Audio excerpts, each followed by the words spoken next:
Alright, so once we have our opening balances into the system, the invoicing is pretty straightforward. So for example, if we want to sell this Kids Nova 101, we know that we have an in-stock quantity of 25. So system will allow us to invoice up to 25 of these. So if I go to sales and if I try to make an invoice, which means sell this particular item, and if we choose this Kids Nova 101, this one, and we can choose the daily warehouse, that is where our stock is right now. We can put in a price and the appropriate tax code. So now if we increase the quantity to something greater than 25, so even if we put 26 here, the system will stop us. So if I click add, we get a message saying there is not sufficient quantity in the warehouse. However, if we reduce this quantity to something below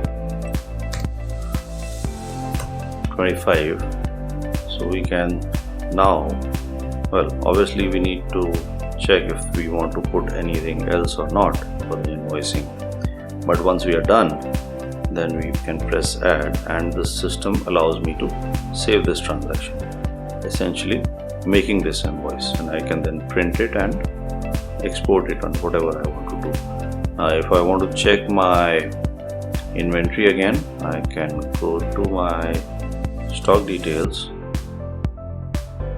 and I should have, if I see the Kids Nova, it is now indeed 19 pieces because I've sold 6 and I had 25, so I have 19 remaining. Now once you start doing invoicing based on stock, then obviously you will also be booking your purchases through purchase invoice, which is very similar to how you book your sales. So you enter your business partner, you can have your list of vendors coming here, vendors and customers, and choose the vendor from whom you are purchasing, and you can also then put in the items you want to purchase with their details, and you can book your purchases, which will essentially increase your stock. Just like the sales invoice reduces your stock, the purchase invoice increases your stock. Pretty straightforward.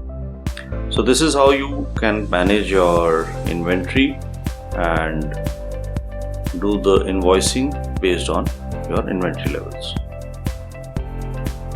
Now if there are items which you don't want to manage the stock for, then all you need to do is, while making those items, you can mark them as non-stock item. So if you mark them as non-stock item, the system will not check for the inventory for these items and you will be able to invoice them. Alright,